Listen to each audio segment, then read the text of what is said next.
সকল প্রতীক্ষার অবসান ঘটিয়ে আপনাদের জন্য কাঙ্ক্ষিত ভিডিওটি নিয়ে হাজির হলাম। সাথে আছি আমি ফাহিম মুনতাসির রিয়াদ, আর আপনারা দেখছেন দ্য রিয়াদ ইউটিউব চ্যানেল। বলছি মেঘের রাজ্য সাজেক ভ্যালি থেকে, যেখানে কেবল মানুষ মেঘকে না, মেঘ এসে মানুষকে ছুঁয়ে দিয়ে যায়। তাই তো সাজেক ভ্রমণ আগ্রহী মানুষদের সংখ্যা দিন দিন বেড়েই চলেছে। সাজেক ভ্রমণ আগ্রহী মানুষের সংখ্যা বাড়লেও এখানে যাওয়ার বাধা হয়ে দাঁড়ায় বাজেটটা। আপনারা থাম্বনেল দেখে হয়তো ভাবতেছেন যে এত অল্প টাকায় সাজেক ভ্রমণ কিভাবে সম্ভব। আমি আজকের এই ভিডিওতে সাজেক ভ্রমণের সম্পূর্ণ খুঁটিনাটি হিসাব নিয়ে আলোচনা করব। আপনারা জাস্ট ভিডিওটি না টেনে দেখার চেষ্টা করেন, আশা করি সম্পূর্ণ হিসাব পেয়ে যাবেন।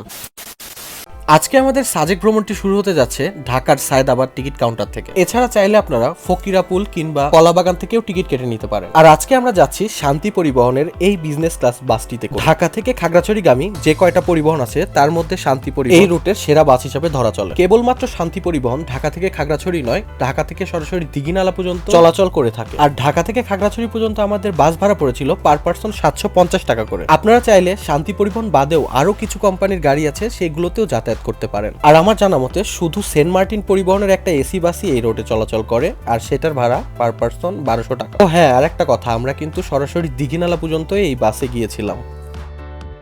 তো গাইস, ফাইনালি কিন্তু আমরা চলে আসছি। এটা হলো আপনার দিঘিনালা বাজারে। আর দিঘিনালা বাজার থেকে এখন সিএনজি আমরা একটা ঠিক করতেছি। সিএনজিটা ঠিক করে নিয়ে তারপরে আমরা সাজেকের উদ্দেশ্যে রওনা দিব। আর বেসিক্যালি সিএনজি, বড় সিএনজি নিচ্ছি আমরা, কারণ আমরা মানুষ আছি 6 জন, যারা কিনা আমার মতো বাজেট ট্রাভেলার, আবার লোক সংখ্যাও পরিমাণে কম। তাদের জন্য একটা বেস্ট অপশন হতে পারে সিএনজিতে করে সাজেকে যাওয়া। আমি আপনাদের একটা সুপরামর্শ দিই, সেটা হলো আপনারা সরাসরি খাগড়াছড়ি থেকে সিএনজি কিংবা চাঁদের গাড়ি না, যদি একটু কষ্ট করে দিঘিনালাতে এসে সিএনজি কিংবা চাঁদের গাড়ি রিজার্ভ নেন, তাহলে আপনাদের যানবাহন খরচটা অনেক অংশেই কমে যাবে। আপনারা যদি 2 জন বা 4 জন হন, তাহলে আরো অপরিচিত 2 জনের সাথে অ্যাড হয়ে নিয়ে একটা ম্যাক্সিমা সিএনজি অথবা বড় সিএনজি রিজার্ভ নিতে পারেন। একটা ম্যাক্সিমা সিএনজিতে 7 জন বসার ক্যাপাসিটি আছে। আর আমরা জাস্ট সাজেকে যাওয়ার জন্য রিজার্ভ করেছিলাম, আর আমাদের সম্পূর্ণ সিএনজি রিজার্ভ ভাড়া পড়েছিল 2600 টাকা। তবে আমরা কিন্তু 7 জন ছিলাম না, আমরা সিএনজিতে ছিলাম 6 জন। সেক্ষেত্রে আমাদের পার পার্সন ভাড়া পড়েছিল 433 টাকা করে। মনে রাখবেন, এটা কিন্তু জাস্ট দিঘিনালা থেকে সাজেকে যাওয়ার ভাড়া। এই মুহূর্তে লক্ষ্য করতেছেন, এটা হলো বাগাইহাট আর্মি ক্যাম্প। এখান থেকে স্কোয়াডের মাধ্যমে সাজেকে নিয়ে যাওয়া হয়। আজকে আমরা যাচ্ছি সকালের স্কোয়াডে, অর্থাৎ 10টার স্কোয়াডে। যেতে যেতে আপনাদের সাথে আরো কয়েকটা ইনফরমেশন শেয়ার করি। কেউ যদি একা কিংবা 2 বন্ধু একসাথে সাজেকে যেতে চান, তাহলে আপনারা মোটর বাইকে করে যেতে পারবেন। সেক্ষেত্রে শুধুমাত্র সাজেকে যাওয়ার কস্ট পড়বে 800 থেকে 1000 টাকা। তবে এক্ষেত্রে আমি বলবো যে আপনারা বাইকটা অ্যাভয়েড করার চেষ্টা করবেন, কেননা এমন এমন উঁচু পথ আছে যেগুলো জায়গায় বাইক মাঝে মাঝে উল্টে যায়। এক্ষেত্রে সব থেকে সেফ হলো চাঁদের গাড়ি, আর তারপরে আমি মনে করি সিএনজিটাও সেফ। আলহামদুলিল্লাহ, আমরা কিন্তু সাজেকে পৌঁছে গেছি, দেখতেই পারতেছেন আশপাশে কটেজ আর এত পরিমাণে চাঁদের গাড়ি। বাগাইহাট আর্মি ক্যাম্প থেকে 10টায় ছাড়ার কথা থাকলেও এই স্কোয়াডটা ছাড়ে কিন্তু 11টার দিকে। আর সাজেকে পৌঁছাতে 1.5 থেকে 2টা পর্যন্ত বেজে। বাগাইহাট আর্মি ক্যাম্প থেকে মাত্র 32 কিলোমিটার রাস্তায় এই সাজেক। তাহলে একবার বুঝেন যে রাস্তার অবস্থাটা কেমন। এইবার আপনাদেরকে বলি কটেজ কিংবা রিসোর্ট ভাড়ার ব্যাপার। যারা কিনা আমার মতো বাজেট ট্রাভেলার, তারা শুক্রবার শনিবার বাদে আসার চেষ্টা করবে। সেক্ষেত্রে কিন্তু আপনারা ভালো মানের কটেজও একদম অল্প টাকায় পেয়ে যাবেন। এক্ষেত্রে আমরা 4 জন থাকার যে কটেজটি নিয়েছিলাম, এটার ভাড়া পড়েছিল 1500 টাকা। 1500কে যদি এখন 4 দিয়ে ভাগ করি, তাহলে হচ্ছে 375 টাকা করে লাগতেছিল আমাদের। সাজেকে এসে কোথায় কোথায় ঘুরবেন? সাজেক উপত্যকাটা খুব একটা বড় নয়, তাই সাজেকে খুব একটা দেখার জিনিস নেই বললেই চলে। আসলে সাজেকে তো আমরা মেঘ দেখার উদ্দেশ্যে যাই, অন্য কিছু দেখার উদ্দেশ্যে। তবে কিন্তু আপনারা চাইলে আমাদের মতো ঘুরে আসতে পারেন কংলাক ঝর্ণা থেকে। কংলাক ঝর্ণা নিয়ে একটি ভিডিও আমার চ্যানেলে আপলোড দেওয়া আছে, দেখে আসতে পারেন। তাছাড়া কিন্তু আপনারা হেঁটে হেঁটে চলে যেতে পারেন স্টোন গার্ডেনে। এখানে প্রবেশ করতে আবার 20 টাকা এন্ট্রি ফি লাগে। চাইলে কিন্তু খুব সহজে হেঁটেই চলে যেতে পারেন বাংলাদেশের সব থেকে উঁচায় অবস্থিত সাজেক মসজিদ। এছাড়াও যাওয়ার মতো আরো আছে লুসাই গ্রাম আর কংলাক পাহাড়। সাজেকের সন্ধ্যাটি কাটিয়ে দেওয়ার মতো একটি চমৎকার প্লেস হলো হেলিপ্যাডের নিচের স্ট্রিট ফুডের দোকানগুলো। বিভিন্ন ধরনের রকমারি পাহাড়ি আইটেম পেয়ে যাবেন কিন্তু এই স্ট্রিট ফুডের দোকানগুলোতে। এবার চলে আসি আপনারা যে 3 বেলার খাবার খাবেন এই খাবারের হিসাবটা নিয়ে। অনেকেই বলেন যে খাবারের দামটা সাজেকে নাকি অনেক এক্সপেন্সিভ। আমি কিন্তু এইবার এটার পূর্ণাঙ্গ সলিউশন নিয়ে আসি। মাত্র 500 টাকায় সাজেকের মতো একটি টুরিস্ট প্লেসে সকাল, দুপুর এবং রাতের খাবার, তাও সেটা বুঝতে পারতেছেন ব্যাম্বো চিকেন আছে, ব্যাম্বো বিরিয়ানি সহ, ভাত, ডাল, ভর্তা, সবজি সহ 3 বেলার খাবার মাত্র 500 টাকা পার পার্সন। হোটেল মালিকের মুখ থেকে চলুন শুনে আসি। আপনাদের যে প্যাকেজটা, মানে আমি বেসিক্যালি যেটা নিছি সেই প্যাকেজটা সম্পর্কে একটু বলেন। 3 বেলার যে প্যাকেজটা সকাল দুপুরে হচ্ছে দেশি মুরগি, পাহাড়ি দেশি মুরগি, ভাত, ডাল, সবজি, আলুর ভর্তা, রাত্র হচ্ছে আপনার বেম্বু বিরিয়ানি, হ্যাঁ ব্রয়লার অথবা দেশি, এবং সকালবেলা হচ্ছে বুনা খিচুড়ি, ডিম কারি নয় ডিম বুনা নয় হ্যাঁ। ভাজি। দেশি মুরগির প্যাকেজটা কত টাকা? দেশি মুরগির প্যাকেজটা হচ্ছে আপনার 80 টাকা। 680 টাকা, আপনার জন্য একটু কম হবে। আচ্ছা আচ্ছা 650 টাকা না 630 টাকা হবে আপনার জন্য। আচ্ছা ঠিক আছে, মানে আমার তরফ থেকে জি যারা জি, আসবে। আপনার তরফ থেকে। আর যদি ব্রয়লারের যে প্যাকেজটা মানে ব্রয়লার ফার্মের প্যাকেজটা মুরগি হচ্ছে যেটা 550 টাকা, আপনার জন্য আপনার তরফ থেকে 500 টাকা 50 টাকা ডিসকাউন্ট আপনার তরফ থেকে।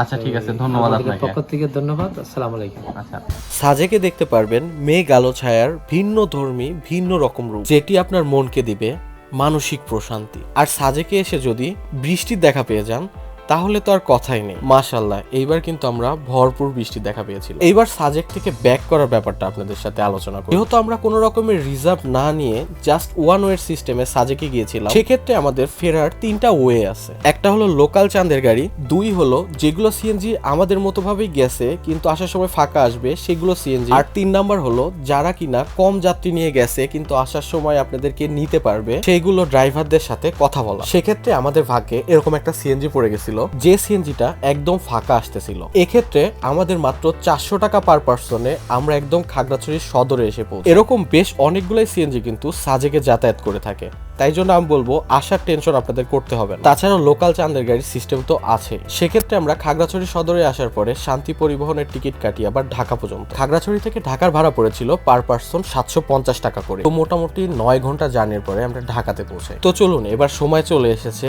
আপনাদের সাথে হিসাবের খাতাটা নিয়ে বসার। ঢাকা থেকে দীঘিনালা পর্যন্ত আমাদের বাস ভাড়া পড়েছিল পার পার্সন 750 টাকা করে। দীঘিনালা থেকে আমরা যে ম্যাক্সিমা সিএনজিটা নিয়েছিলাম সে সিএনজির মোট ভাড়া পড়েছিল 2600 টাকা। আর সেটা কিন্তু শুধু one way system. One way সিস্টেমটা হলো আমরা জাস্ট দীঘিনালা থেকে সাজেক পর্যন্ত যাব এবং সিএনজিটাকে ছেড়ে দিব। যেহেতু সিএনজিতে আমরা 6 জন ছিলাম, 2600কে 6 দিয়ে ভাগ করলে 433 টাকা পড়ে। এবার চলে আসি সাজেকের কটেজ ভাড়া বা রিসোর্ট ভাড়ার ব্যাপারটা। আমরা সাজেকের যে রুমটা নিয়েছিলাম সেটাতে 2টা বেড ছিল, যেখানে কিনা আমরা 4 জন শেয়ারিং এ থাকতে পারি। আর আমাদের রুম ভাড়াটা পড়েছিল 1500 টাকা, আর 1500কে 4 দিয়ে ভাগ করলে হয় 375 টাকা করে। এইবার চলে আসি সাজেকের 3 বেলা খাবারের খরচ নিয়ে। আমি তো ভিডিওতে আপনাদেরকে দেখাইলামই মাত্র 500 টাকায় কিভাবে 3 বেলা খাবার খাওয়া যায়, তাও সেটা যথেষ্ট মানসম্মত এবং আপনারা পেট ভরে খাইতে পারবেন আশা করি। তো আমরা খাবারের খরচ ধরে রাখলাম 500 টাকা পার পার্সন। এরপরে চলে আসি সাজেক থেকে যে আমরা ব্যাক করার সময় যে সিএনজিতে করে খাগড়াছড়ি পর্যন্ত আসলাম, সেক্ষেত্রে আমাদের ভাড়া পড়েছিল 400 টাকা পার পার্সন। সেক্ষেত্রে যদি আপনারা সিএনজি না পান তাহলে আপনারা কিভাবে আসবেন সেটা একটু আপনাদেরকে সংক্ষেপে আলোচনা করি। প্রতিদিন সাজেক থেকে 5টার সময় লোকাল চাঁদের গাড়ি ছেড়ে যায়। সেই লোকাল চাঁদের গাড়িতে করে আপনারা বাগাইহাট আর্মি ক্যাম্প পর্যন্ত আসতে পারবেন। সেক্ষেত্রে আপনাদের ভাড়া পড়বে পার পার্সন 170 টাকা করে। আবার এই বাগাইহাট থেকে দীঘিনালা পর্যন্ত সিএনজি ভাড়া পড়বে পার পার্সন 90 টাকা করে। আর দীঘিনালা থেকে খাগড়াছড়ি পর্যন্ত ভাড়া পড়বে পার পার্সন 70 টাকা করে। এইবার চলে আসি খাগড়াছড়ি থেকে যে আমরা ঢাকা পর্যন্ত ব্যাক করব সেই বাস ভাড়া পড়েছিল পার পার্সন 750 টাকা করে। আপনারা যে বাসে ওঠেন না কেন ভাড়া কিন্তু 750ই পড়বে। এবার মোট হিসাবটা আপনাদের সাথে শেয়ার করি। ঢাকা থেকে দীঘিনালা পর্যন্ত আমাদের বাস ভাড়া পড়েছিল পার পার্সন 750 টাকা করে। দীঘিনালা থেকে সাজেকের সিএনজি ভাড়া পার পার্সন পড়েছিল 433 টাকা করে। সাজেকের রিসোর্ট ভাড়া পড়েছিল পার পার্সন 375 টাকা করে।